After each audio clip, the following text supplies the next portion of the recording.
So picture this, it's a warm summer night in July 2021 in Atlanta's Midtown District. Katie Janice, a 40-year-old bartender, is living her best life with her partner Emma Clark.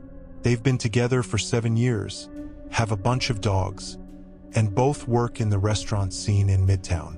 Now, late on July 27th, 1982, Katie swings by the restaurant where Emma's working her shift.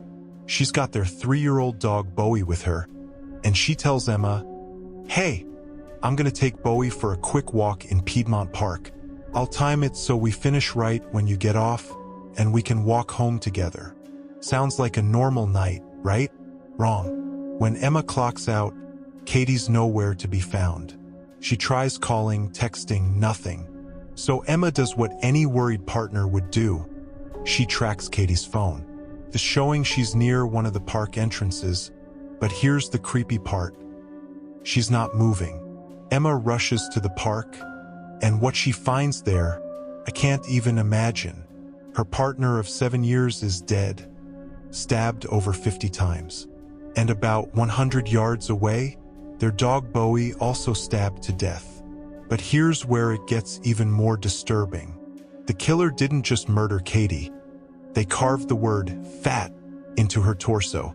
Like, what kind of monster does that? The murder weapon was never found. The police have 0 suspects.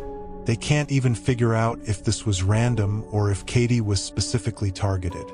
Some people think it was a hate crime since Midtown is a big hub for Atlanta's LGBTQ+ community. But the police say there's no evidence of that. 4 years later, this case is ice cold. Nobody knows who did this or why. Let's go way back to September 1969 in North Montreal. Theresa Martin was just 14 years old, living with her family. Her mom was a school principal. Her dad was a private investigator. And everyone described Theresa as this bright but shy girl. On the night of September 12th, Theresa catches a movie with 2 friends. Around 11 p.m., she hops on the bus to head home. She gets off just 2 blocks from her apartment. She should have been home in minutes. She never made it. At 3:30 in the morning, someone finds Theresa's body in a parking lot. Get this, about 10 miles from where she got off the bus. And the killer positioned her body sitting up against a wall. She's fully clothed except for her shoes, and there's no sign of sexual assault. The cause of death? Asphyxiation. But here's the part that's haunted investigators for over 50 years. Carved into her stomach are the words, "F.V. Frenchie, I love you." What does that even mean? Who's Frenchie? Was this a message from the killer or meant to throw police off track?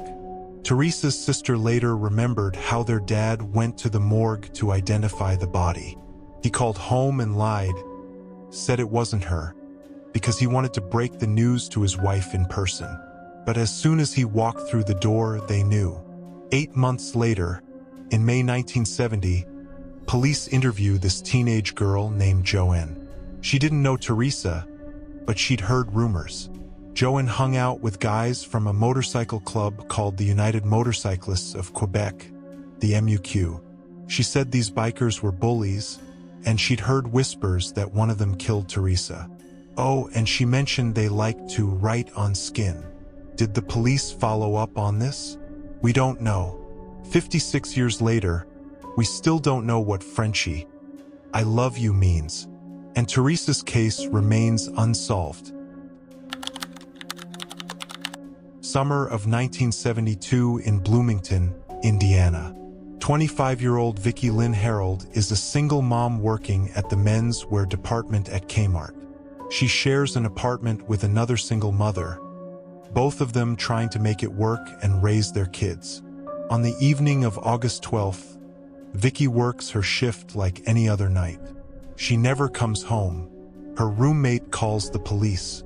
2 days later, a highway worker finds her body floating face down in a ditch near Spencer, Indiana, about 20 miles from where she was last seen.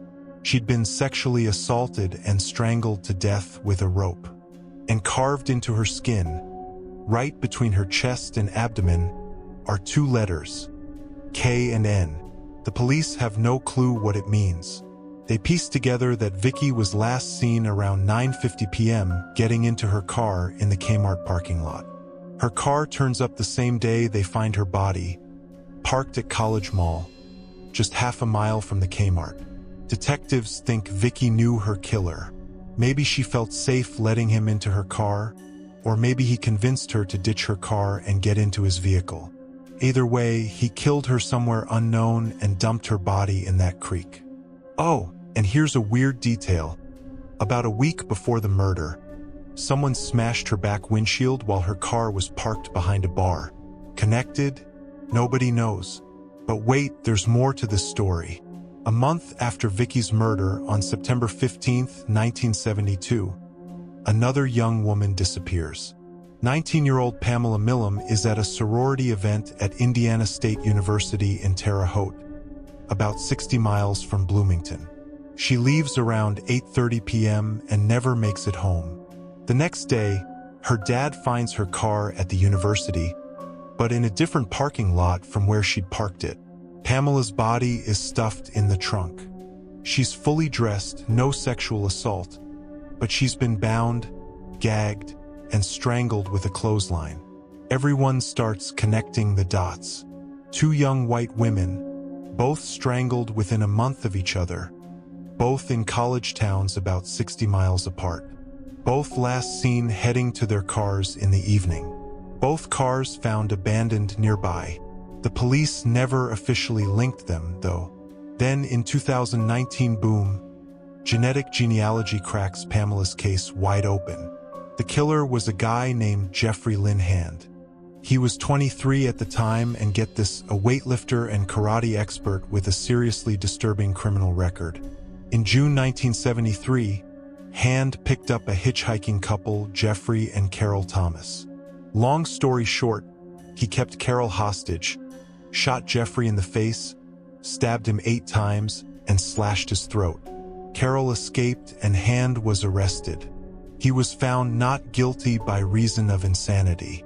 Spent less than 2 years in a psychiatric hospital before they released him in 1976. In January 1978, Hand forced his way into another woman's car at gunpoint. Police showed up, he ran, shot a deputy twice, and then other officers shot him 3 times. Hand died from his wounds. He was 28 years old. So when police connected Hand to Pamela's murder in 2019, they couldn't charge him. He'd been dead for 41 years. But here's the question nobody's answering. Was Jeffrey Hand also responsible for Vicky Harold's murder? The police won't say. 53 years later, Vicky's case is still cold. We still don't know what K and N means, and we may never know. These 3 cases share something chilling, messages carved into skin that nobody can decipher. Were they clues? Were they meant to confuse investigators? Or were they part of some twisted signature? We may never know. But these victims deserve justice, and their families deserve answers.